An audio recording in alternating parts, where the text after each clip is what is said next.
Chapter 2, The Human Fall, Part 2. Section 4, The Consequences of the Human Fall.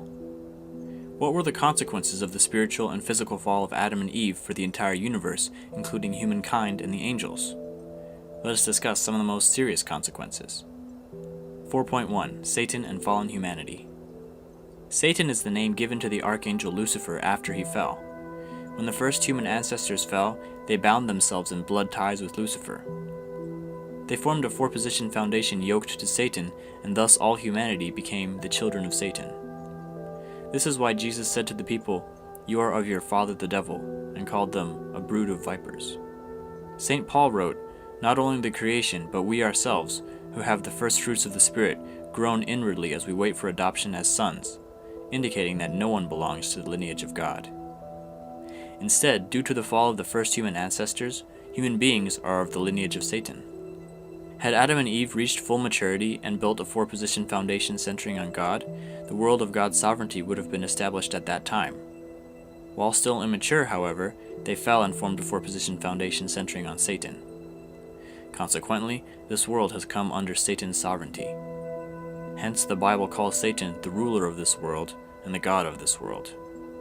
Once Satan came to dominate human beings, who were intended to be the lords of creation, he also achieved domination over everything in the universe. Accordingly, it is written, "The creation waits with eager longing for the revealing of the sons of God." We know that the whole creation has been groaning in travail together until now.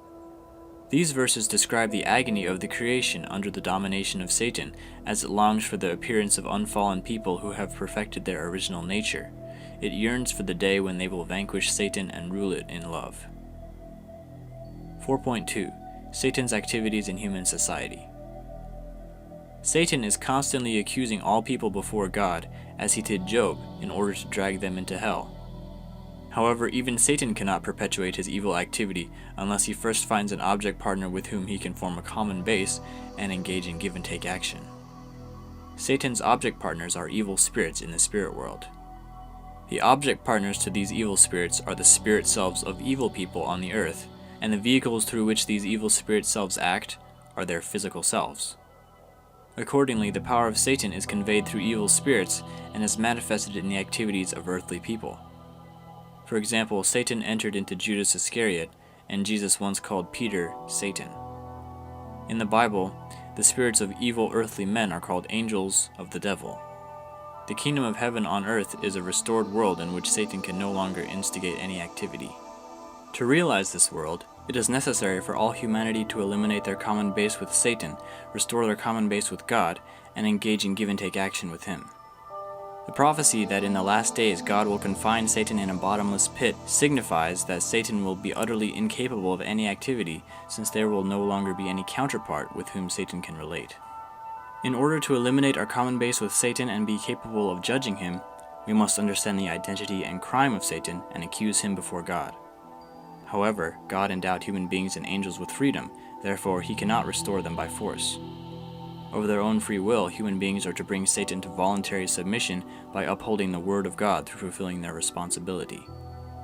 Only in this way can we be restored to the original ideal purposed by God at the creation. Because God works his providence based on this principle, the history of the providence of restoration has been repeatedly prolonged. 4.3, Good and Evil seen from the viewpoint of purpose. Having already defined good and evil, let us further examine the nature of good and evil from the viewpoint of purpose. Had Adam and Eve loved each other as God intended and formed a four-position foundation centered on God, they would have established a good world. But when they loved each other with a purpose contrary to God's intentions and established a four-position foundation centered on Satan, they ended up forming an evil world. This demonstrates that although good and evil elements or actions may take the same form, their true nature may be discerned through their fruits. They yield their fruits in accordance with the divergent purposes they pursue. We find many cases where an aspect of human nature conventionally considered evil is in fact good, if its purpose is directed toward the will of God. Let us take the example of desire. Desire, which people often consider sinful, is actually God-given. Joy is the purpose of creation, and joy can only be attained when desire is fulfilled. If we had no desire, we could never experience joy. If we had no desire, we would not have any aspiration to receive God's love, to live, to perform good deeds, or to improve ourselves. Without desire, therefore, neither God's purpose of creation nor the providence of restoration could be fulfilled. An orderly, harmonious, and flourishing human society would be impossible. Desires, being part of our God-given nature, are good when they bear fruit for the purpose of God's will, or are evil when they bear fruit for the purpose of Satan's will. On this basis, we can deduce that even this evil world will be restored to goodness and become the kingdom of heaven on earth if it changes its direction and purpose according to the guidance of Christ. The providence of restoration may thus be interpreted as the process of changing the direction of this fallen world from its current satanic purpose to the purpose of building the kingdom of heaven, God's ideal of creation. Any standard of goodness set during the course of the providence of restoration is not absolute, but relative. In any particular period of history, obedient compliance with the doctrines expounded by the prevailing authorities is considered good, while actions in opposition to them are considered evil. But the change of an era ushers in new authorities and doctrines with new goals and new standards of good and evil. For the adherents of any religious tradition or school of thought, complying with the precepts of its doctrine or philosophy is good, while opposing them is evil. But whenever a doctrine or philosophy undergoes a change, its standards of good and evil will also change according to its new goals. Similarly, if an adherent converts to a different religion or school of thought, then naturally his goals and standards of good and evil will change accordingly. Conflicts and revolutions constantly plague human society, mainly because of the continual changes in standards of good and evil as people seek to fulfill divergent purposes. Yet throughout the endless cycles of conflict and revolution in human history, people have been seeking the absolute goodness which their original mind desires. Conflicts and revolutions in fallen human society will inevitably continue as people pursue this absolute goal until the final achievement of the world of goodness. The standard of goodness will remain relative only as long as the course of restoration continues. Once the sovereignty of Satan is expelled from the earth, then God, the eternal and absolute being transcendent of time and space, will establish his sovereignty and his truth. In that day, God's truth will be absolute, and hence the purpose which it serves and the standard of goodness which it sets will both be absolute. This cosmic, all-encompassing truth will be firmly established by Christ at his second advent. 4.4. The works of good spirits and evil spirits. We use good spirits as a general term for God, spirits on the side of God, and good angels. The general term for Satan and spirits on his side is evil spirits. The works of good spirits and evil spirits, as in the case of good and evil acts generally, have a similar appearance at the outset, but pursue contrary purposes. Over time, the works of a good spirit will increase a person's sense of peace and righteousness and even improve his health. The works of evil spirits, on the contrary, will gradually lead to an increase of anxiety, fear, and selfishness and cause his health to deteriorate. It may be difficult for someone who does not know the principle to discern the works of spirits, but eventually, often belatedly, he will recognize the nature of the spirits by the fruits they bear. Since a fallen person stands in the midway position between God and Satan and relates with both of them, the works of a good spirit may be accompanied by the subtle influences of an evil spirit. In other cases, phenomena which begin as the works of evil spirits may, as time passes, merge with the works of good spirits. Discerning the spirits is thus very difficult for those who do not understand the principle. It is a pity that many religious authorities, in their ignorance, condemn the works of good spirits by lumping them together with the works of evil spirits. This may place them in inadvertent opposition to the will of God. In the present era, spiritual phenomena are becoming ever more prevalent. Unless religious leaders can correctly distinguish the works of good spirits from the works of evil spirits, they cannot properly instruct and guide those who experience spiritual phenomena. 4.5. Sin. Sin is a violation of heavenly law which is committed when a person forms a common base with Satan, thus setting a condition for give-and-take action with him. Sin can be classified into 4 kinds. The first is the original sin. This sin originated with the spiritual and physical fall of our first human ancestors. It is ingrained in our lineage and is the root of all sins. The second is hereditary sin. This is sin which one inherits from one's ancestors on account of their connection through lineage. It is written in the Ten Commandments that the sins of parents will be visited upon their descendants. The third is collective sin. This is a sin for which a person is responsible as a member of a group, even though he neither committed the sin himself nor inherited it from his ancestors. An example of this kind of sin is the crucifixion of Jesus. Although only the chief priests and certain scribes committed the deed when they sent Jesus to be crucified, the Jewish people and humanity as a whole have together shouldered the responsibility for this sin. As a consequence, the Jewish people were cast into the position to undergo grievous suffering, and humanity as a whole has had to walk a path of tribulation until the second coming of Christ. The fourth is individual sin, which an individual himself commits. The original sin may be thought of as the root of all sins, hereditary sin as the trunk, collective sin as the branches, and individual sin as the leaves. All sins sprout from the original sin, which is their root. Without extirpating the original sin, there is no way to completely eradicate other sins. However, no man is able to unearth this root of sin, buried deep in the recesses of time. Only Christ, who comes as the root and true parent of humanity, can grasp it and uproot it. 4.6. The primary characteristics of the fallen nature. Eve inherited from the archangel all the proclivities incidental to his transgression against God when he bound her in blood ties through their sexual relationship. Adam, in turn, acquired the same inclinations when Eve, assuming the role of the archangel, bound him in blood ties through their sexual relationship. These proclivities have become the root cause of the fallen inclinations in all people. They are the primary characteristics of our fallen nature. The fundamental motivation which engendered these primary characteristics of the fallen nature lay in the envy the archangel felt toward Adam, the beloved of God. How can there be anything such as envy and jealousy in an archangel whom God created for a good purpose? The archangel was endowed with desire and intellect as a part of his original nature. Because the archangel possessed an intellect, he could compare and discern that God's love for human beings was greater than the love God gave to him.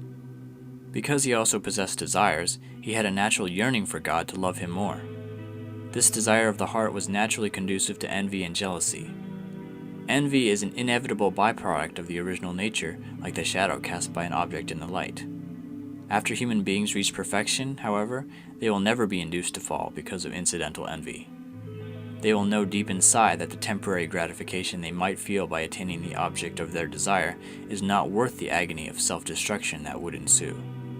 Hence, they would never commit such crimes. A world that has fulfilled the purpose of creation is a society built upon organic interrelationships, much like the structure of the human body. Recognizing that the downfall of an individual would cause the whole to perish, society will keep its individual members from such self-destruction. In this ideal world, the envious desires that arise incidentally from the original nature will be channeled into spurring the progress of humanity. They will never cause people to fall. The primary characteristics of the fallen nature can be divided broadly into 4 types. The first is failing to take God's standpoint.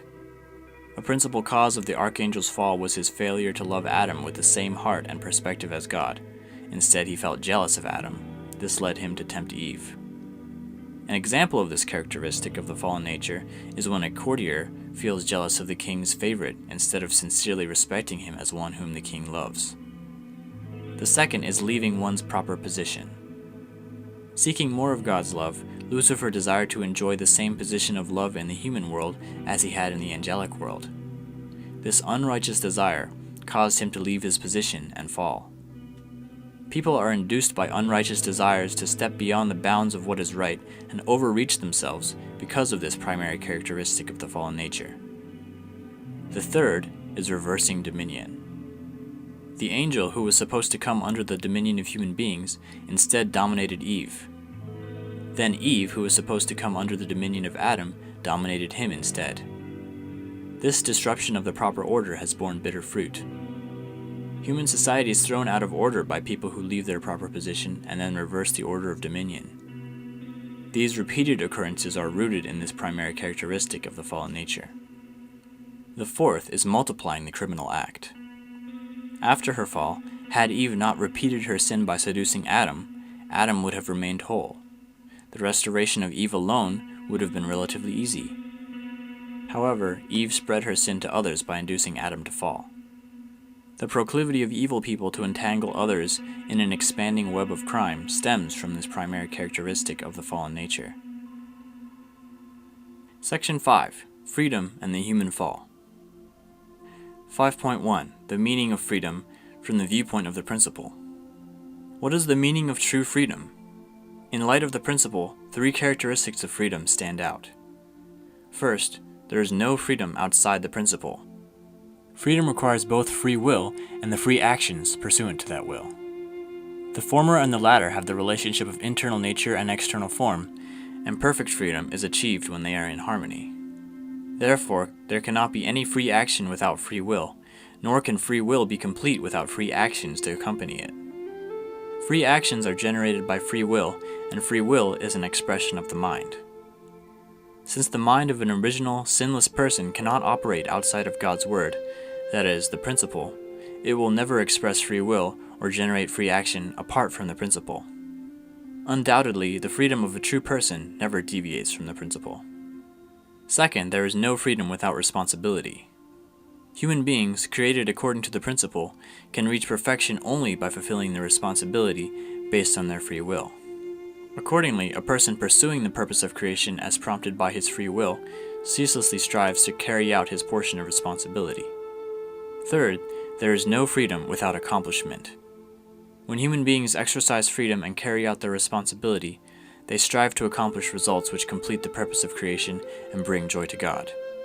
Free will ceaselessly pursues concrete results through free actions. 5.2. Freedom and the Human Fall. To summarize, freedom cannot exist outside the principle. Freedom is accompanied by the responsibility laid out in the principle, and freedom pursues accomplishments that bring joy to God. Free actions generated by free will bring about only good results. Therefore, it cannot be that freedom caused the human fall. It is written, "Where the Spirit of the Lord is, there is freedom." This freedom is the freedom of the original mind.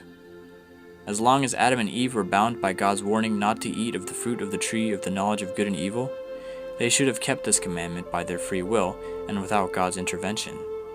Certainly, the freedom of their original mind, which is inherently responsible and seeks the good, was prompting them to obey it.